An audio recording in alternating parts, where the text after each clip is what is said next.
This week in Agribusiness, serving America's most essential industry with agriculture broadcasters Orion Samuelson and Max Armstrong, and featuring agriculture meteorologist Greg Solier.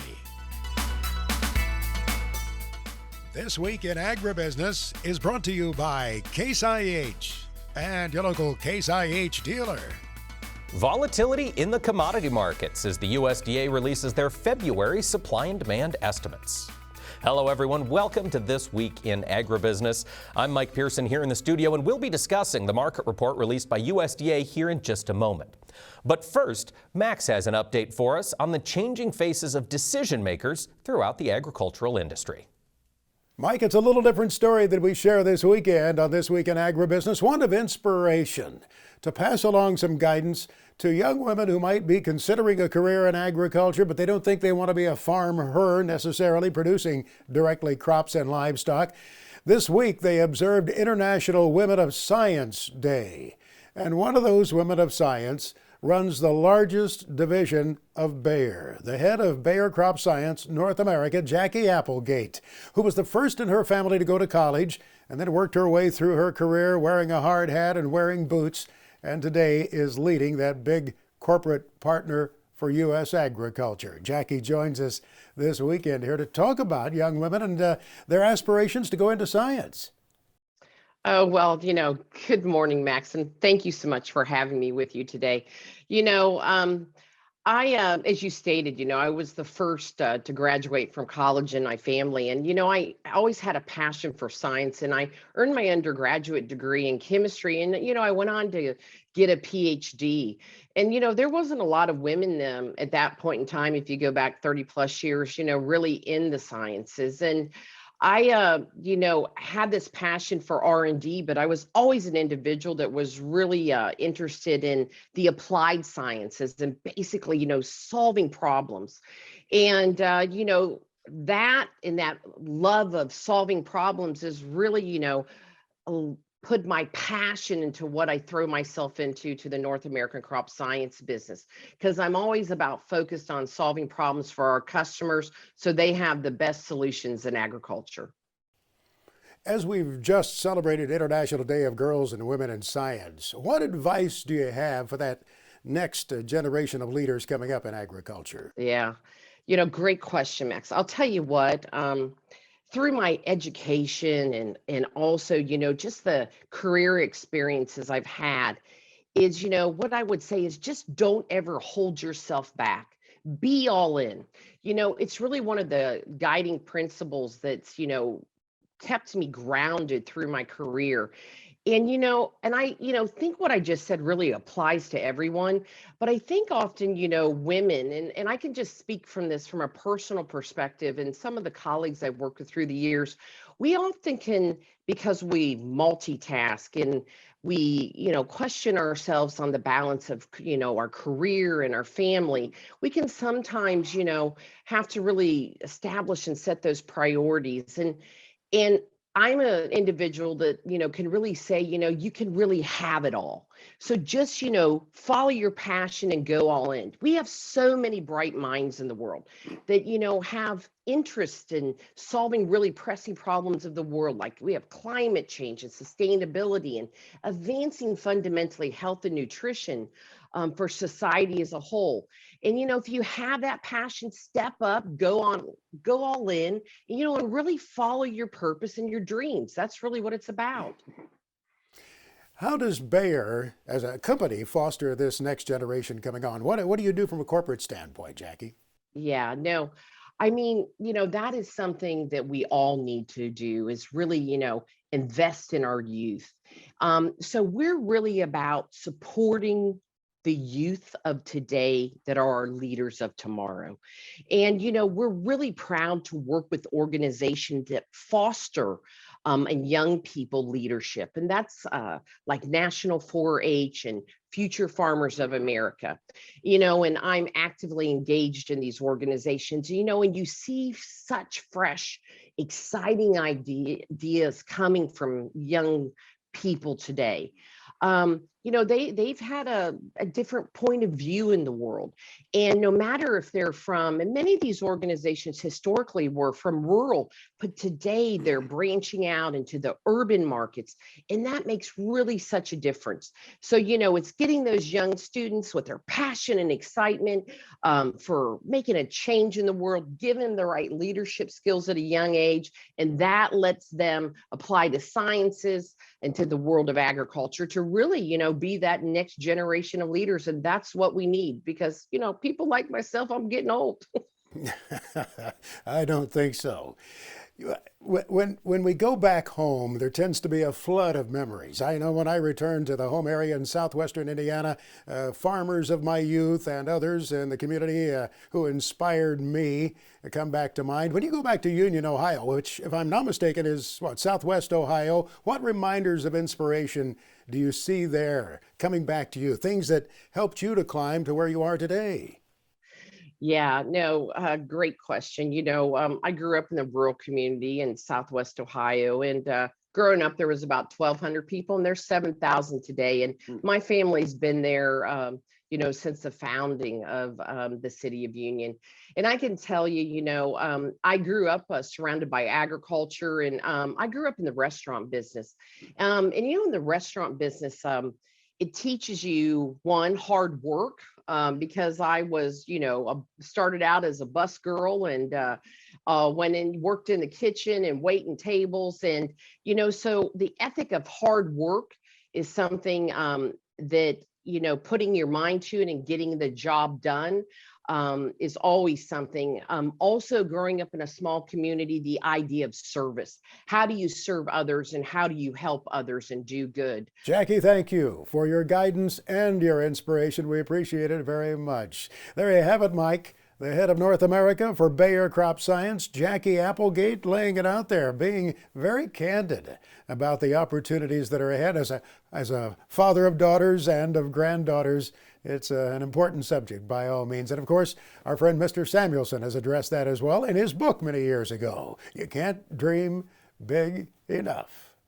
Thank you, Max. That International Day of Women and Girls in Science was February 11th. It's great to see that kind of diversity growing up in agriculture. Now it's time to talk markets. Joining us is Naomi Bloom with Total Farm Marketing. Naomi, this past week we saw the supply and demand estimates released from USDA. All eyes were on that soybean crop. How did USDA change the perspective in soybeans? On the report, they did lower the carryout number for soybeans. Now we're down to 325 million bushels. Trade was actually looking for a more aggressive cut. And so initially the market didn't rally on the news, but then as the day progressed, the funds came in and bought the market and pushed the bean price all the way up to the $16 level. Corn prices, even though the report was neutral for corn and the USDA made no changes to the report, corn finished the day through its overhead resistance level at the time, which was 640. So we have the funds coming in and buying because in the big picture, we're still dealing with the reality that there are 9 grain and oilseed commodities that have tight ending stocks right now. And those ending stocks look to be getting tighter largely on the bad weather down in South America. I know we've been watching to see that soybean crop shrink. What did USDA do to the Brazilian crop, and is it in line with what the Brazilians think? The USDA did cut the Brazil crop down to 134 million metric tons. So that also was largely expected, but it was really nice to see the USDA acknowledge that the situation down there is not fantastic. But then what happened on Thursday morning, CONAB came in, and CONAB is one of the bigger Brazilian forecast groups, and they put the crop at 125 million metric tons. They're the equivalent essentially of a USDA forecast. And so that was substantially smaller than the USDA number. And that alone was able to push soybean prices above $16 for the March, the May, and the July contracts. And that is a game changer on the global balance sheets. And now we're actually in a situation where we need the United States to have all of those expected larger planted acres of soybeans that we've been talking about. But now the world needs it to happen. The world needs our soybeans. Naomi, if the world needs our soybeans, aren't we going to have to see that spread between old crop beans and new crop beans narrow, with new crop coming up a little bit more? And that's exactly what the market's been starting to do. The November beans have been able to get above the $14 level, trading over $14.50 on Thursday morning. And now we're probably going to see that November bean price head up towards $15. And you could argue, technically speaking, that the November soybeans could get up to $16 to attract those acres. But then you think, okay, we've got new crop beans up at $16. What does the December corn price have to do? Because that's still stuck where it can't really get above $6 for right now. But if it can get above $6, the next target for the new crop corn would be $6.50. And you could argue $7, where there's a gap lingering on the chart from 2012. Wow, that could be some fireworks. Naomi, do we have to see this dryness continue in Brazil for corn to move that much? That would definitely be something to be mindful of, because the CONAB crop estimate came out at 112 million metric tons, so just a little bit smaller than the USDA number. But remember, 70% of that Brazil crop is that second crop corn that's just getting planted. So we have to watch South American weather, and of course watching weather United States as well. All right, we'll be back for more with Naomi Bloom of Total Farm Marketing. This portion of This Week in Agribusiness is brought to you by AgriGold, your seed ally in the field, with unparalleled options that perform on your farm. Learn more at agrigold.com. And we're back talking markets with Naomi Bloom of Total Farm Marketing. Naomi, you touched on new crop corn potentially having a roadmap to make its way to $7. Old crop corn, where do you see that headed throughout the summer? So in the short term, now that we're above that 640 resistance level for both the March, the May contracts, the upside target for the short term does look to be $7. Again, for the short term, for prices to go above $7 on this old crop market, we do need to see signs of demand picking up between export numbers and then also keeping an eye with ethanol as well. And looking at feed demand, there could be a lot of different substitute switches between the different grains that are out there right now. We did see China come in and buy some sorghum here this week. So the corn market has support, and the funds are coming in and they are buying. Naomi, on the feed grain side, the wheat market has been very volatile for the past several weeks, watching these tensions in the Ukraine. Where do you see wheat moving here in the weeks ahead? Yeah, the wheat market on the report yesterday showed a larger carryout number, and trade was expecting that. So wheat right now, the follower again in this marketplace, but I do think that the wheat complex between winter wheat and the spring wheat, Chicago wheat, they're all going to pick up steam. I think we're going to see $8 again sooner than later for the Chicago contract. And the funds yet have been short in the wheat market. So if they start buying back those short positions and decide to go long, we could really see the wheat market pick up steam and have some higher prices coming, especially as you said about the Ukraine and Russia situation. If that starts to explode or ignite, that'll affect wheat prices.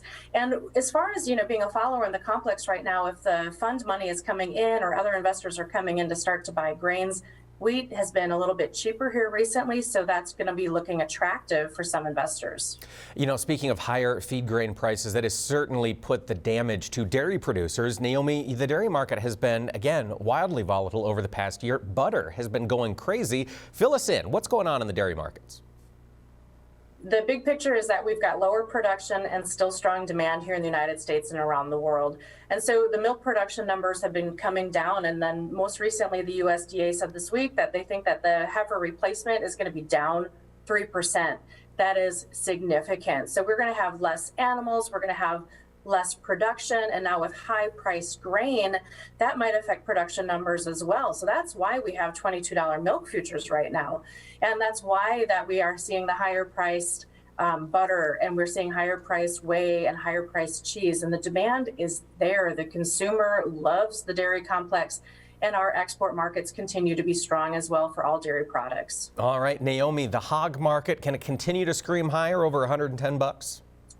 Ooh, that hog market, you could argue that maybe we could see $120 hogs, and we've been kind of looking at that, but we have been up so high, so fast that you would think that we see some sort of a comeback or a pullback on those prices.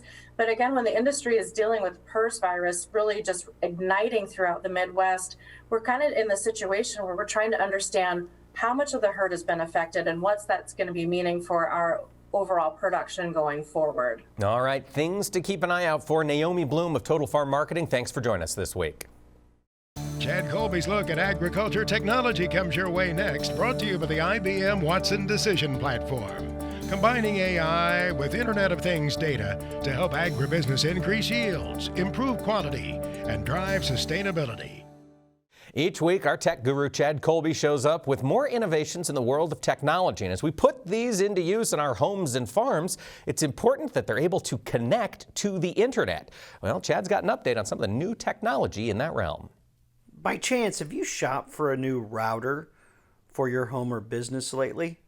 I'll tell you what, I needed a new router, so I stopped at my local Best Buy here recently. And let me tell you, you want to talk about a challenge, even for a tech geek like myself.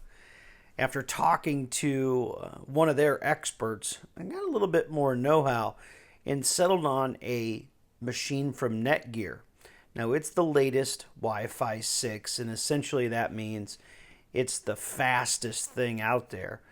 Obviously, at my house out in the country, my internet speeds are only about 25 meg down and only about 10 up, which is not that good.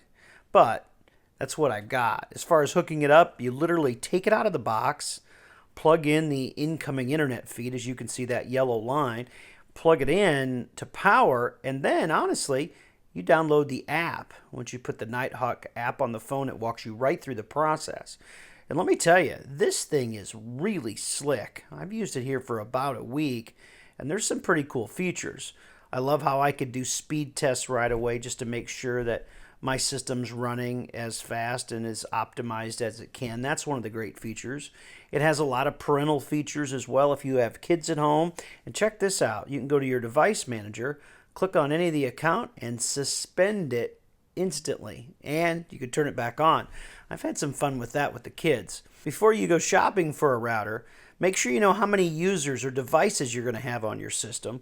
Also, be sure to understand what kind of internet speed you have coming into your home or business and what kind of speed you have after your router. For This Week in Agribusiness, I'm Chad Colby. Chad also mentioned that these new generation of routers have a massively expanded range, so check them out if you're looking to make an upgrade. And stick around. Later on in the show, we'll talk about how food coloring, snow, and a little ingenuity can make quite a display of patriotism. Stay with us on This Week in Agribusiness.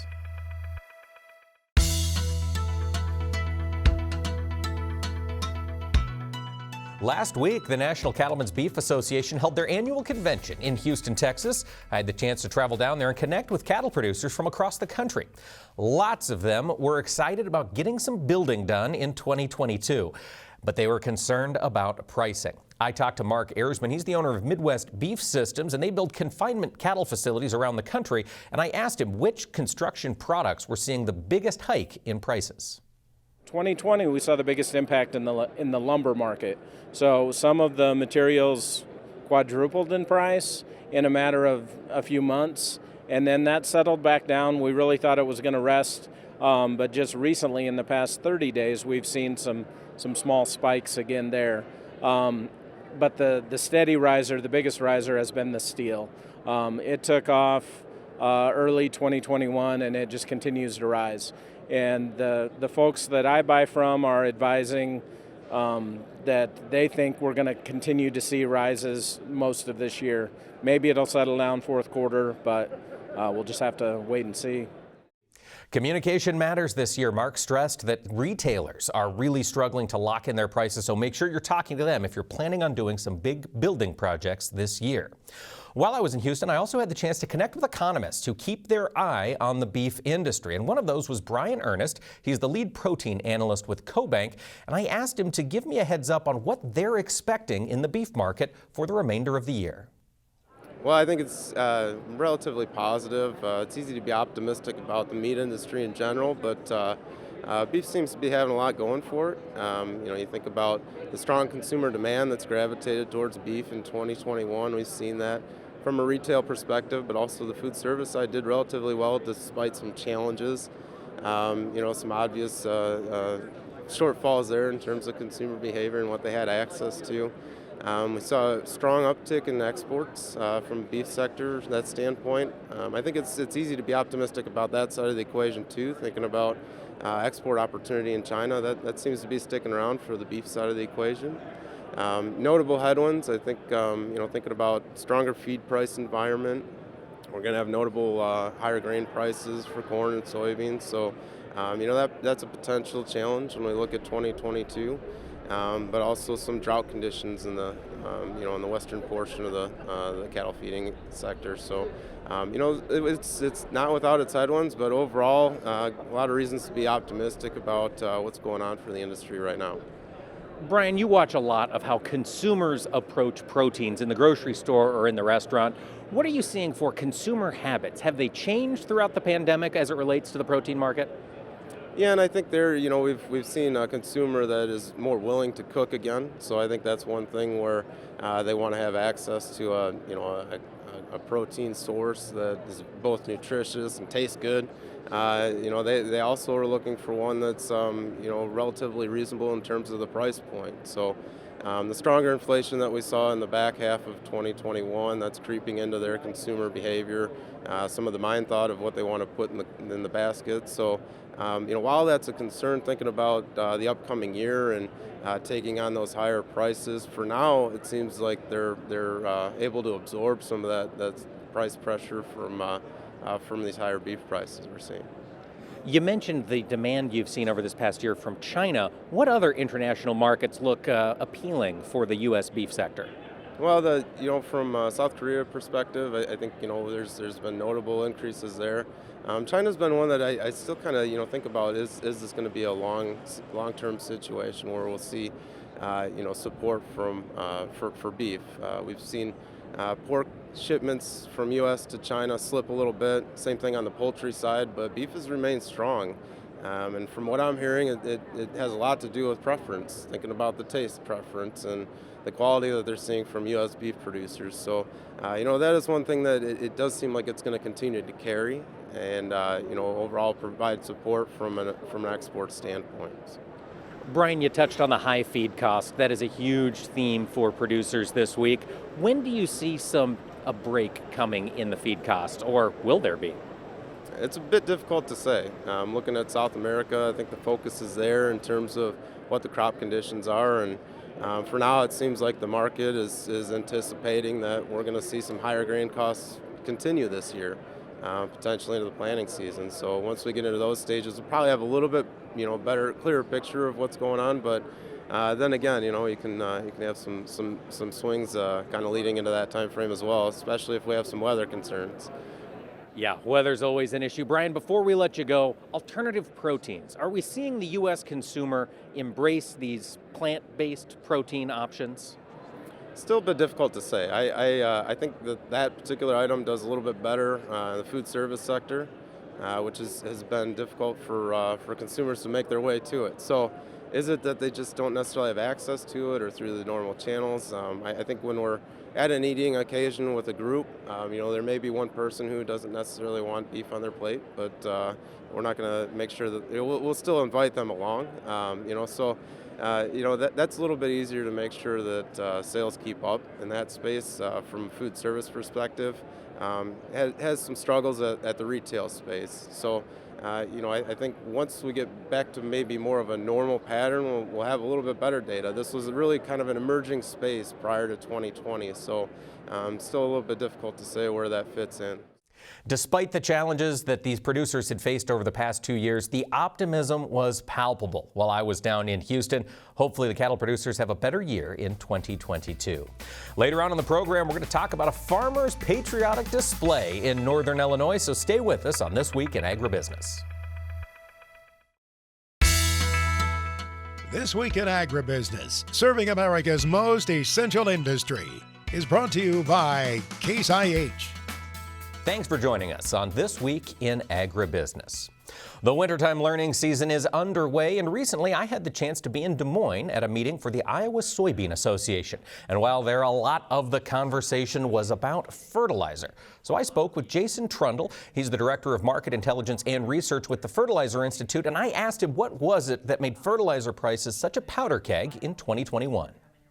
Within the U.S., I think I may point to just kind of three things. The first one would be, unfortunately, as with anybody else, we experienced some COVID kind of disruptions. That really impacted us on two fronts. The first one is from a production planning perspective. At the onset of COVID, there's actually a number of kind of groups that came out and said, hey, demand may come down a little bit because we're unsure about the logistics of all this. Needless to say, that didn't happen, but producers, weren't going to ramp up production if it didn't have a positive outlook. The second thing with COVID is turnarounds. So these facilities are large, technical, highly pressurized systems that require maintenance or turnarounds. In 2020, those were deferred because they didn't want to bring on extra folks for fear of COVID. And so when did they all happen? 2021. So you had supply disruptions because you had more facilities that had to go offline for these required maintenance. So COVID would be number one. I think the second one would be have to be just weather events.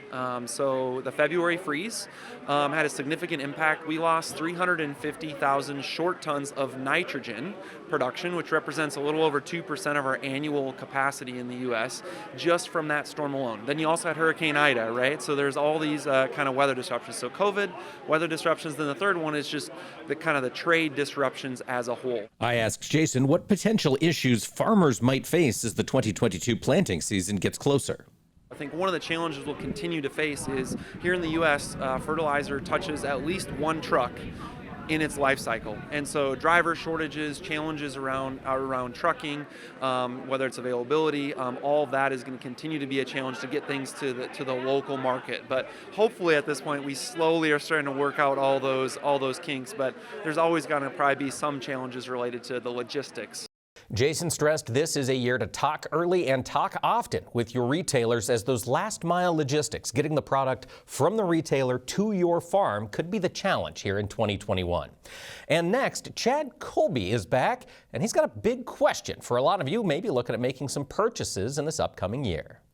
Have you shopped for a new car lately? Are you aware of some of the new technology that's around vehicles, especially electric vehicles? In the ag industry, I think it all turned our ear when Ford announced recently that they're going to double the output of electric F-150s in the next year. And of course, Toyota and General Motors have announced their plans in 23 and 24 for full-size trucks also to have electric power. With electric vehicles comes some new challenges, and I wanted to share some of those experiences with you from a guy that really knows the industry. The thing that I always tell our product specialists is make certain that customers understand what they're buying when they're talking about replacing their ICE vehicle, their internal combustion engine vehicle, with an EV. Everybody talks about range anxiety. Everybody talks about where do I plug it in. Everybody talks about, is it my second car? Is it my primary car?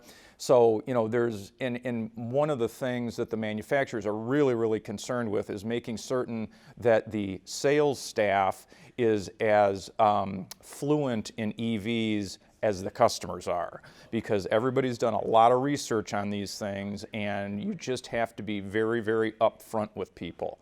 So one thing also I want to talk about, we're right next to your Ford dealership. And Ford kind of turned up the heat. They actually mentioned at the CES show that they're doubling their F-150 projections of their electric vehicle this year in 22. So in the ag community, I've been asked a lot about, is it going to be a player in the ag space? You're in the heart of Central Illinois, you deal with agriculture, you have your whole life. Do you think that EV truck is going to find its way into ag use, or what's your feeling on that right now? There's a lot of marketing, there's a lot of media buzz, which is great, but the ability or inability to deliver these vehicles is a very real problem.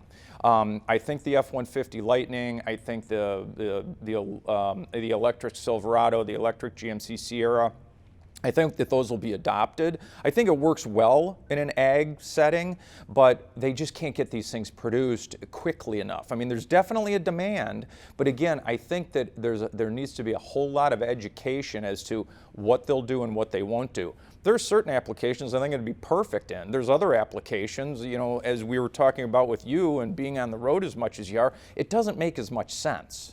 Unless you get into these battery changings, these superchargers, and you can actually make something work just as easily as you can pulling into a gas station.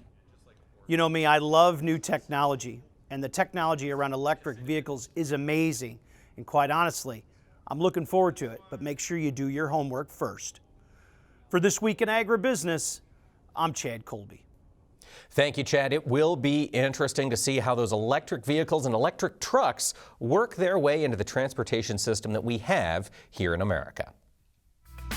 Greg Solier now brings us his farm weather forecast for the week ahead, presented by Pivot BioProven 40. Predictable, productive, weatherproof. Turn to a better nitrogen. Turn to Pivot BioProven 40. Learn more at pivotbio.com.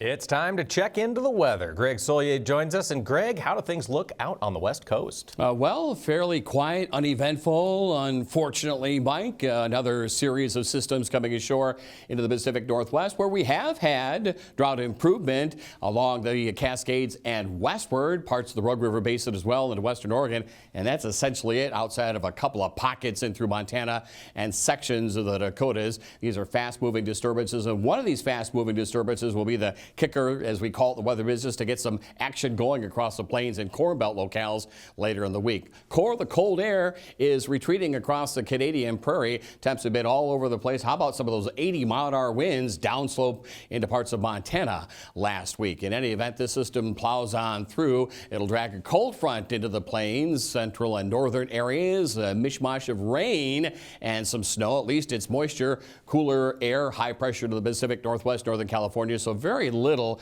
bitter roots and points on westward of significance, maybe quarter-inch to half-inch at best. Here is the weather system making its way through Southern California, pushing the sunshine out into the maybe San Joaquin Valley, a stray shower, a couple of thunderstorms, desert southwest. We haven't seen this since December time. This system will make its way into the plains with at least time and duration, and until then, its dryness and drought and some of that 60 and 70-degree air will be replaced by somewhat cooler air, but moisture-laden air. Look at the lineup of rain showers and a couple of thunderstorms expected from Nebraska southward through Oklahoma and Texas. Some higher elevation snow across the Four Corner Mountain areas and points on northward. Cooler, drier air into the valleys of California. Wish we had this here weeks ago, but it's something later in the week in the Southwest. Greg, you mentioned some action for the central U.S. Who's going to get what in the week ahead? It looks like there'll be some degree of moisture and probably snow into areas of the eastern Dakotas, the western Corn Belt. And then again, we've seen some of these weather systems thus far. Ahead of it, though, a snow melt and a softening of the ground. So the snow cover is certainly patchy at best into the western Corn Belt, more dominant through the upper Midwest. And it's a warm front on the move. Temperatures at thaw levels and above. So we'll bring down the snow cover. Watch your step and or hoof as we kind of soften up at least the top few inches of grounds, and put on top of it some significant rainfall into the eastern through central and southern Corn Belt locales. We'll see how much cold air gets moved into this weather system, but there will see a change from rain and snow over to accumulating snow northern and western Corn Belt. No Arctic air, but at least it pushes some drier air and chillier temperatures across the northern plains late in the week. Here's the southern extension of that weather system. Showers and thunderstorms on the increase, and it's this time of the year we begin to see severe weather. Wouldn't be surprised to see some of that break out Oklahoma and Texas and shift its way into the lower Mississippi Valley Delta region. This will be a slow-moving system, some drenching rainfall into that part of the country, maybe catching parts of the southern plains later in the week. How far east does that rainfall extend? It will extend as far north and east as the Great Lakes region, where, of course, lake snows have piled up pretty good this wintertime season, so snow melt will get going in the wake of this warm front. And here is the showers and thunderstorms over the western Corn Belt, weak disturbance mid-Atlantic region. Cold, high pressure out, milder, and a thaw for the northeast of New England. And look at the rain from the St. Lawrence River Valley to the Ohio Valley. A clap of thunder, and the rain will change the snow into the northern and western parts of the Great Lakes and Corn Belt locales. High pressure across the Gulf Coast area. Those pastures are hurting down through Florida. 65% short and very short and dry there. But the showers and thunderstorms are on the increase, heavy and severe eastern Texas up through the Tennessee Valley. Watch for flooding potential later in the week. Greg Solier is back with his extended farm weather forecast for the country, presented by Pivot BioProven 40. Predictable, productive, weatherproof. Turn to a better nitrogen. Turn to Pivot BioProven 40. Learn more at pivotbio.com.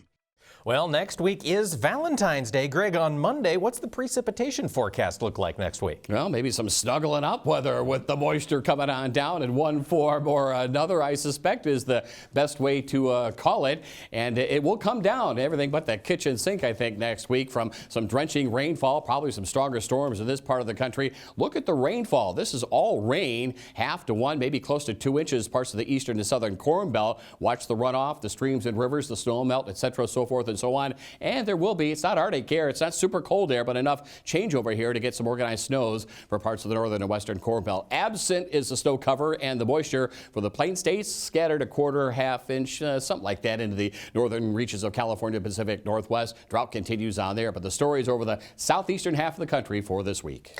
Greg, the week after that, last full week of February, what do you anticipate temperature-wise? Now, the thaw continues on in some areas of the plains and Corn Belt. A hint of early springtime, actually, from the desert southwest into the lakes region. Watch the runoff and snow melt there. Below average down through the southeastern part of the country, parts of the Pacific Northwest, and a pretty busy storm track generally trying to get going. Good news for the Pacific Northwest. We'll get some snowfall here for parts of the Dakotas and Montana. A messy mixture of moisture in one form or another throughout the Corn Belt, and some much needed rainfall over the mid-Atlantic region down through Florida as well. Those pasture lands down there are struggling with dryness and drought. They are, Greg. That first week in March, what do you anticipate seeing? Welcome to meteorological springtime, and the hint of that continues on temperature-wise from the St. Lawrence River Valley to the southern plains into the mid-Atlantic region. Cooling off for the plain states back into California. Note the dip in the jet stream, the steering currents, that's the trough. East of the trough is wet weather, and typically it plays out through the Ohio Valley, mid-Atlantic region. Probably a couple of snow systems and mixed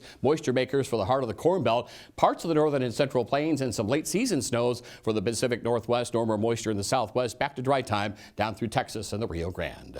As we get to mid-March, Greg, does it start to feel like springtime? Absolutely, positively not.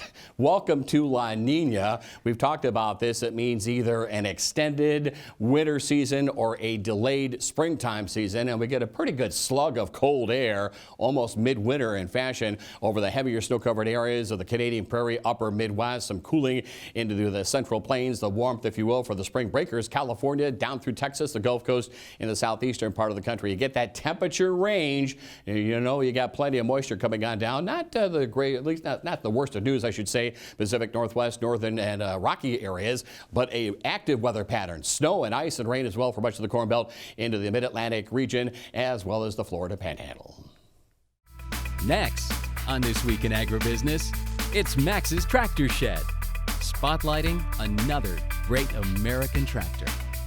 In Max's Tractor Shed now, we're into that Show Me Your Heat Houser season.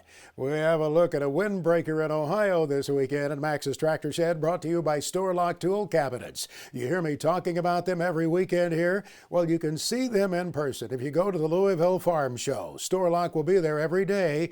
They'll be in the West Wing, booths 3000, 3001, and 3002, and I'll be there with them at 10 a.m. on both Wednesday and Thursday at Store-Lock. Come over, lean up against one, show me your tractor pictures if you care to. If you can't get to the Louisville show, you can see those cabinets at storelock.com. This time of the year, when you're out working with cattle or you're going down the road to do something else, you need to have a little heat coming back if you're on an open platform tractor. And for Eric Hamilton at Hillsboro, Ohio, it's a windbreaker that funnels that heat back to the operator's seat. This, by the way, is a 1976 Black Stripe Demonstrator 1066 that he uses to move the bales around. Now, look at this shot through the windshield. No, it's not a pristine view at all. Those windshields tend to get dirty. They get fogged. They get cracked over a period of time. There'll be grease on them, but still, when you need them to help provide some comfort, they are there, whatever you want to call it. In this case, it's a windbreaker for Eric Hamilton at Hillsboro, Ohio. Well, they'll have some great tractors moving across the block at Big Iron Auctions in the week ahead, and check out the prices too. Let's go to Mark Stock for his weekly report.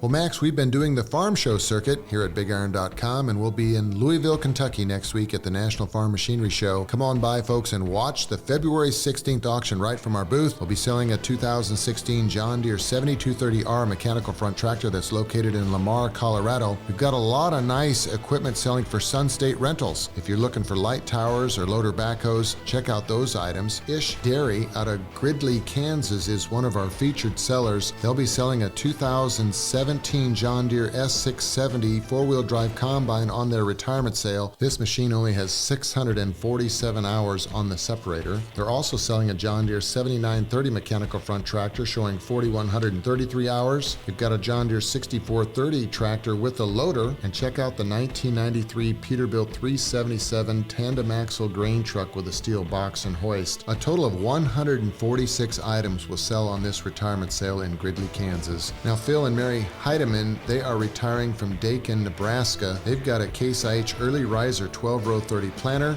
a Case IH 5088 combine with 1,242 separator hours. Real good quality equipment. Check out a 2000 Peterbilt 379 selling out of Lee, Nebraska. Looking forward to see all you folks in Louisville at the National Farm Machinery Show.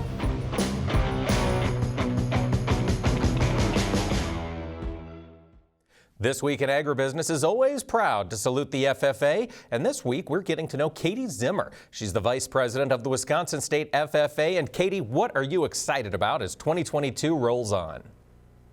Well, this is Career and Technical Education Month. February is. So in the end of this month, we have FFA Week coming up. We are so excited because here in Wisconsin, we get to go meet with our local chapters and get to attend their events. And we also are putting on some statewide activities such as virtual game nights, connection rooms, just a way so FFA members can all join together. And then throughout the rest of the year, we have banquets coming up. So celebrating all of the achievements of our FFA members throughout this entire year. So I'm really excited for FFA Week, and then just overall ending off the year celebrating our FFA members. That sense of community for FFA members is so important. Katie, what was it that prompted you to get involved in FFA?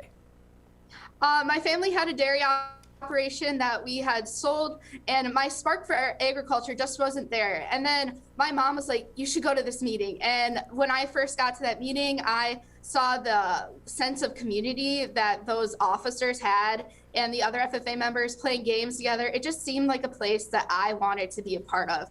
And then that really joining sparked my interest in agriculture again, and from there it all spiraled to where I am now. And hopefully you plan to stay involved in the ag industry as you move forward? Yeah, I'm currently attending University of Wisconsin River Falls for agricultural business and agricultural education. My hope is to go on and either teach in the classroom as an agricultural teacher or move on into some sort of business aspect, but definitely staying involved in agriculture. Well, we wish you the best of luck. That's Katie Zimmer, Wisconsin State FFA Vice President. Farmers can be a pretty patriotic bunch. Coming up next, we'll talk to Dave Kestel, an Illinois farmer who used the snow and a little ingenuity to make an American flag.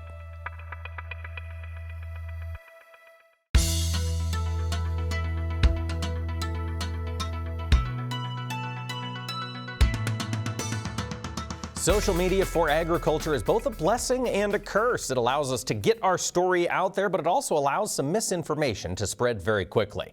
But sometimes social media can be the outlet through which very cool pictures and videos circulate to the ag community. Max?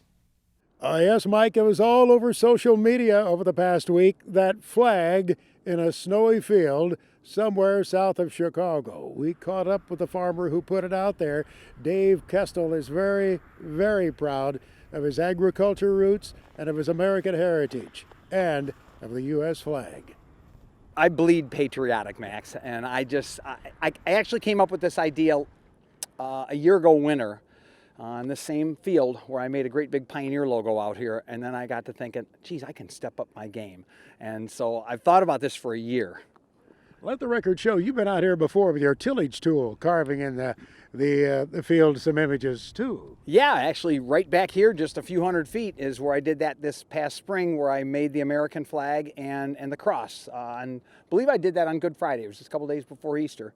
And even then I was thinking, because obviously that was just the field cultivator in the ground, so it was just brown. I thought, geez, if we get a good snow this winter, I can put some color to it. All I got to do is take care of the blue and the red. Mother Nature will take care of the white for me. So buddies of mine were saying, how did he do it? Did he use GPS? Did he use some kind of a sprayer? And it's not nearly that complex, is it? No, I got this GPS and this GPS right here and my gator, and the old farmer way, I couldn't use my measuring wheel because of the snow. It wouldn't work very good, and so I just stepped it off like farmers have always done. I just stepped it off to each one of the red and white stripes were the width of the gator, and I figured it all off of like a 5x8 flag, and I stepped it off where the blue was going to be. But you drew a sketch also. You have a sketch in your pocket there this is the high tech part of it right here. Yeah, that's real high tech right there. Yeah, it just it's all full of GPS right there. Let the record show this guy, who's closing in on 60 years of age, has been climbing mountains. It's nothing for him, Mike, to roll a tractor tire down the road before breakfast just to try to break a sweat. And at the same time, on a night when it's 0 outside, he'll sleep in a tent in the backyard. Dave Kestel's a different guy, but a very patriotic American farmer. Thank you, Max. It will be exciting to see what Dave comes up with later on in this year once that snow starts to melt. Thanks so much for tuning in to This Week in Agribusiness, ladies and gentlemen. We appreciate you taking the time to make us a part of your weekend. We'll see you next week, same place, same time, right here for This Week in Agribusiness. Take care, everyone. Closed captioning for This Week in Agribusiness is brought to you by Kubota. Shape your world. This Week in Agribusiness is brought to you by Case IH.